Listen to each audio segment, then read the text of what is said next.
Smart money technique, smart money tool. To me, it's applicable.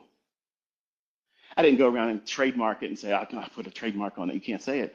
I mean, it's so small. It's insignificant in what it is that I do. I don't need a chart, folks. Okay, I'm before the chart. Before you see your chart, I already know it. I've proven this to you, but yet you deny it. And the people that are struggling, they can't stand it, they're going to tell you, or other people that are willing to listen to the bullshit and say, this is all rebranded. It's never been seen. It's always been seen like this. It's always been like this. No, it hasn't. No, it's not. You've never seen anybody calling it to the tick. You've never seen anybody do that. Now, I've never seen Al Brooks trade. I've never seen Al Brooks call every 1 minute candle. I've never seen anyone tell me that he could tell you the time that the setups are going to form. I've never seen that. And maybe you're going to hear all the ambient sound in the background because I'm doing my normal routine. Oh, the day in the life of ICT. We're hearing it. Yeah, you're hearing it. You're going to see it. It's just boring. But I love reading these guys when they put these little comments up there and saying that it's nothing. There's nothing new under the sun. Let me tell you something. Everything I teach is a new ray of sunshine. Every single time I present it, because I'm giving you something that you aren't supposed to know. You're not supposed to know that. See, everybody knows about RSI. Everybody knows about Bollinger Bands. Everybody knows about supply and demand zones. And why isn't that everybody's making money with that stuff? If it's so obvious and this is the way the markets work, why isn't volume profile cracking the code for everybody and they're all retired? And where's the yachts at? Where's all that was the expression when I came up. The funny expression everybody said, if it was going to be a meme back then being shared, memes weren't a thing back then, but funny one-liners were. That's where my wit comes from. I came up in that industry because I was never really witty as a young man. I was quiet, and my sense of sarcasm and snarky responses has been conditioned over the years when I was on internet relay chat. So you had to be fast on your feet back then because people that were very, very good at talking down to other people, they could slice and dice you pretty quick. So I had a lot of scar tissue built up over the years. So that's why I have a remark that comes right off the cuff real fast. And some of these 20-year-olds, they're not prepared for it. But this idea that there's nothing new under the sun, I make a mockery of that every day on social media. I tell you where the market's going to go. I set up the people that don't believe in what I'm teaching. I give them exactly what they think they believe. They believe that I only trade demo. They believe that I have 20 different computers and I'm recording everything, but yet I still show the same fucking trades. Scroll to the left, ICT. Scroll to the left. It's still there. Do that on your demo account that keeps getting reset. You can't do that. You can't do it. Why do you keep showing that the market hours is open tab? What's the point of that? The point is it's not market replay. The point is I'm rubbing your nose in it. That's the point, because there is something new under the sun. There's lots of things that are new that I've never shown before. All the stuff you've seen to this point is still nothing. It's nothing. That's why I have such a great time on social media, because reading these people pretend that they know what you're talking about is your progress learning. You're coming away from retail logic, or obviously, if you're smart and you didn't get bogged down with all that stuff initially as a retail trader, you're kind of coming in with a perspective that if you've never seen indicator trading, if you've never seen other schools of thought in retail aspects, as soon as you start looking at it, you're like, what in the hell is this?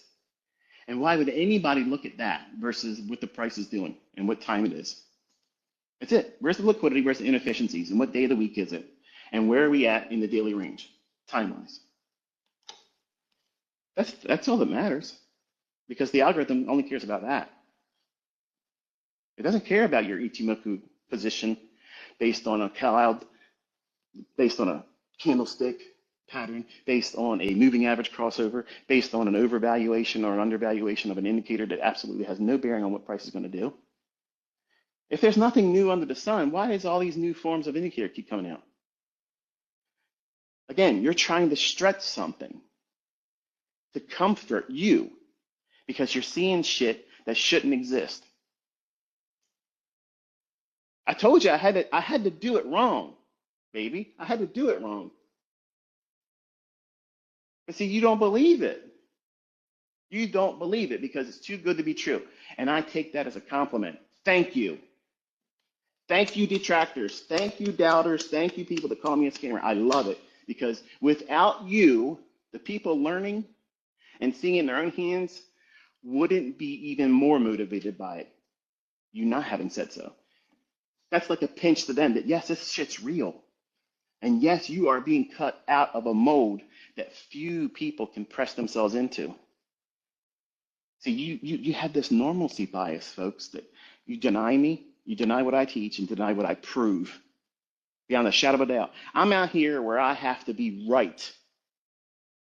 Not you as a student. You don't have to be right.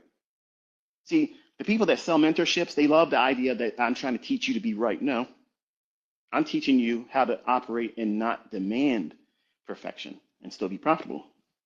But daddy can walk this shit every day and come home a winner because it's my stuff.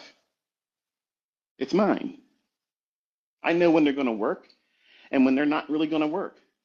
I know that. What I don't know is when they're going to step in and intervene manually. And I have protocols and procedures for that. I know where I'm likely to fail. I know I know buying during a protraction where the market's going to reach down into a lower PD array for a discount, then go higher. Well, that makes a perfect scenario to go in there and do, I'm going to go long here and put a very, very small stop loss, extremely small, so that way it looks like I messed up. And the trolls get fever pitched and salivating. They can't wait. Oh, look at this guy. He invented the algorithm. He took a loss.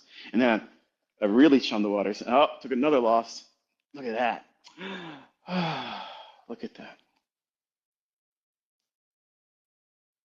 And then it delivers. Then it delivers. It was right where I said it was going to go. It went above it a little bit. Thursday's high. And then Friday's non-farm payroll Friday high last week. And that's about all we got in it. The daily fair value gap traded down into it, didn't close below it, and we stayed inside pretty much the range I outlined. But trading in the direction of that higher buy side liquidity pool on NQ's daily chart.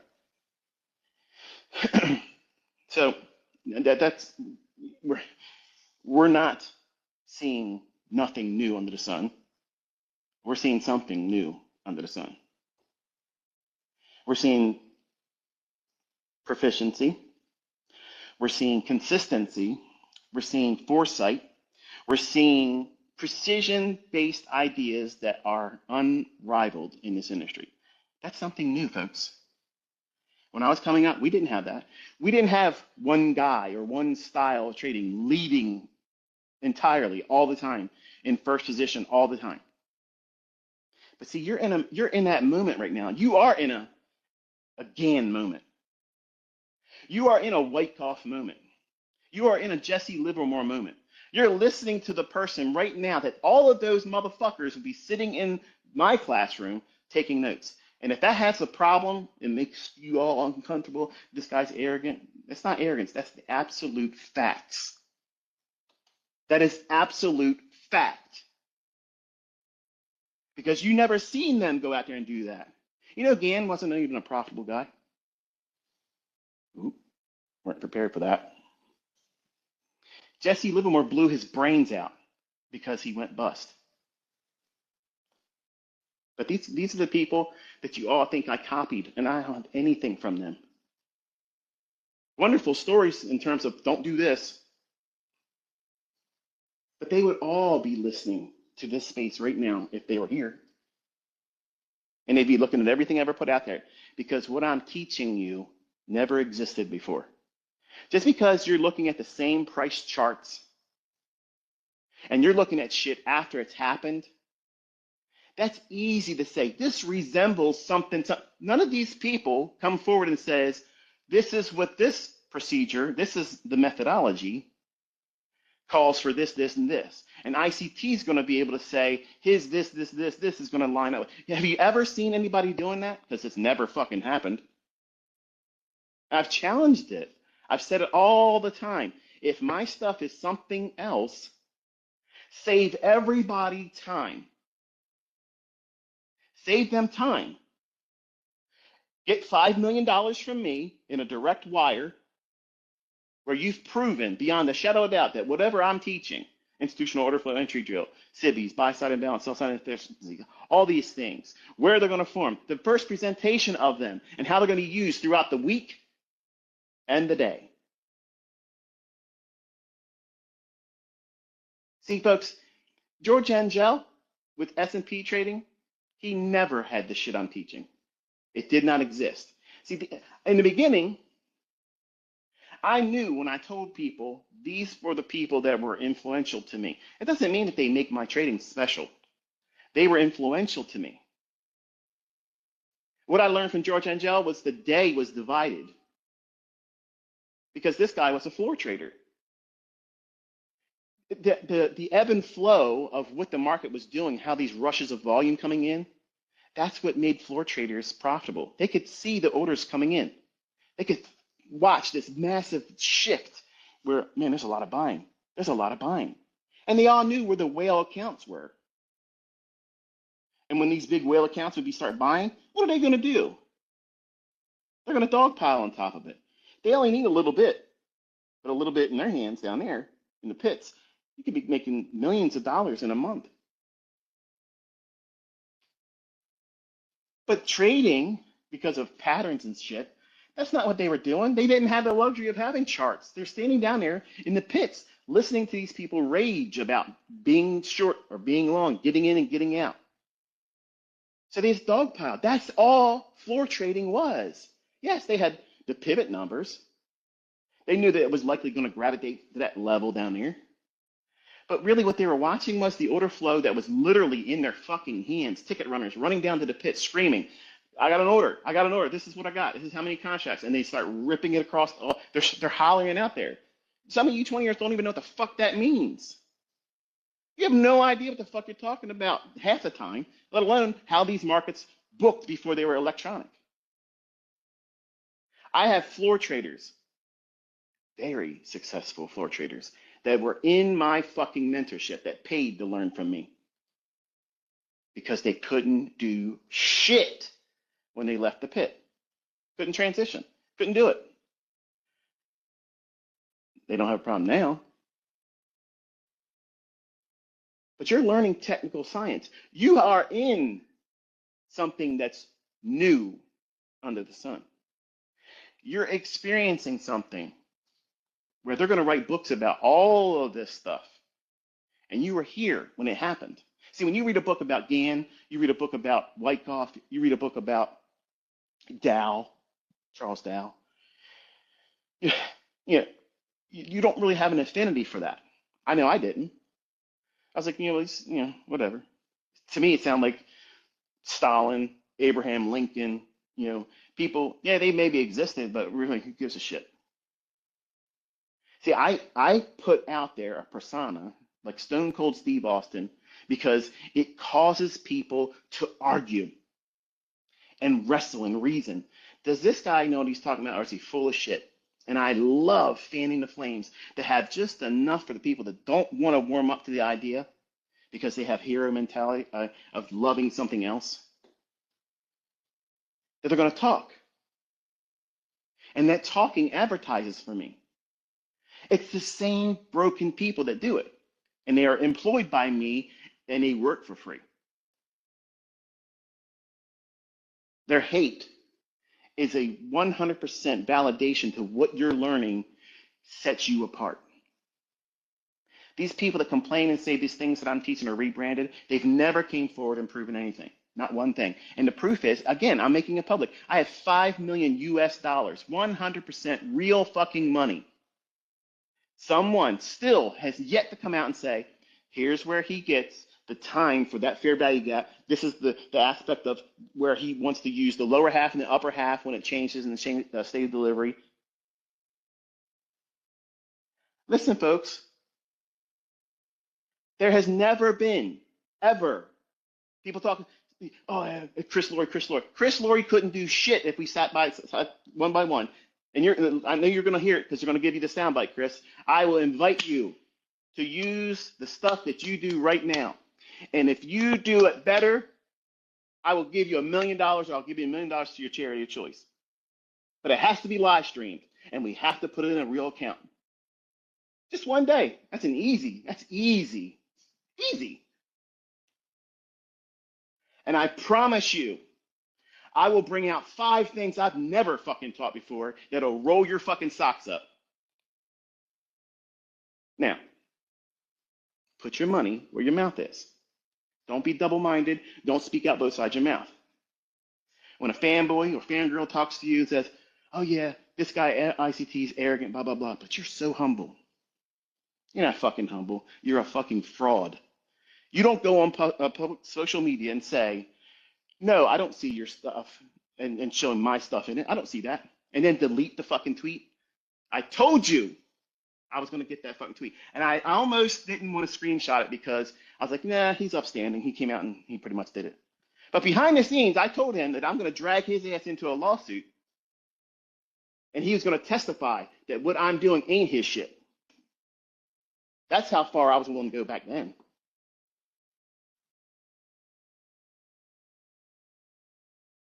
So he came out and did it. And I thanked him for it. But then the tweets disappeared now. Tweet has been removed. Why would you want to do that? Because that helps promote the idea that you think that other people, and some people that are stupid, will really believe that I took Chris Lori's stuff. I've been trading longer than Chris Lori. I've been teaching longer than Chris Lori. Okay? I am absolutely 100% willing to do this against anyone. And I've shown all of you.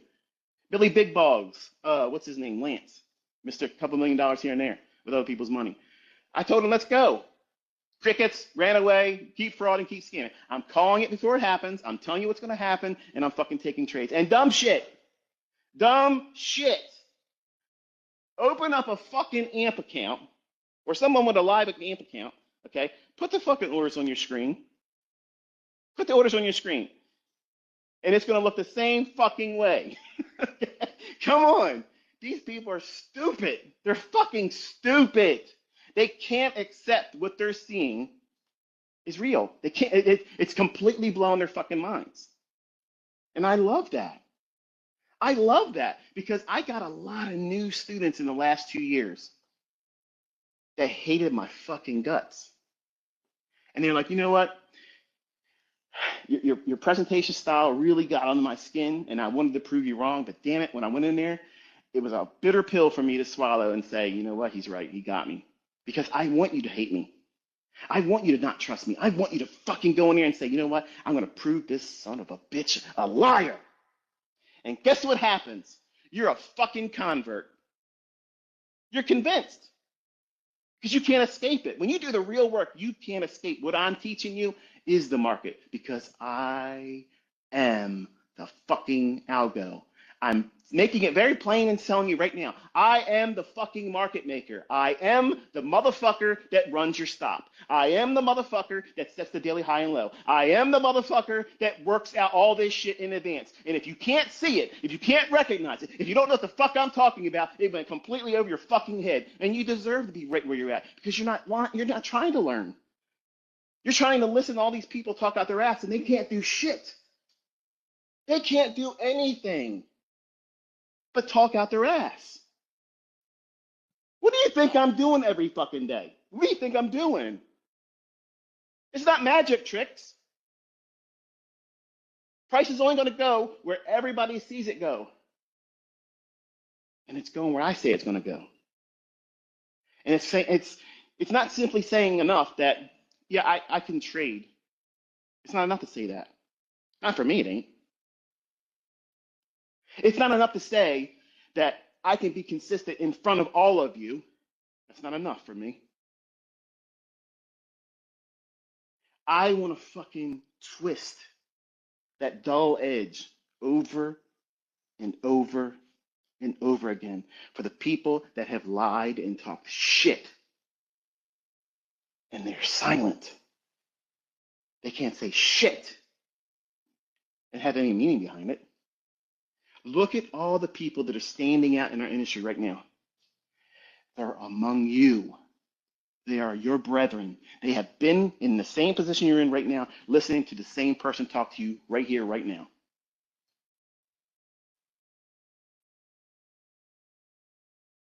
What changed? What changed? The two biggest paid out traders in the prop firm industry, and I'm only talking about the prop industry because it's a hot topic right now.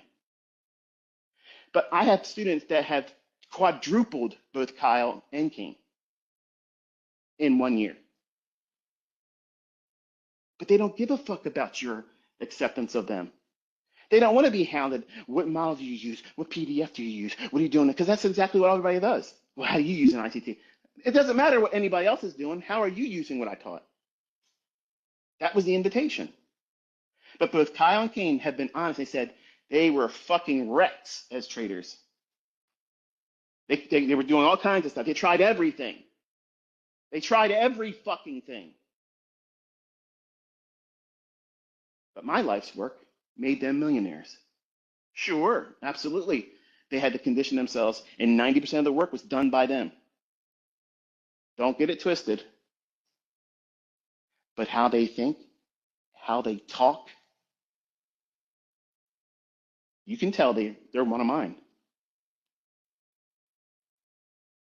And you're here, and you're in that process just like they are, just like they went through. They're not at their peak right now. It's at their highest performance right now for them, but that's not their peak.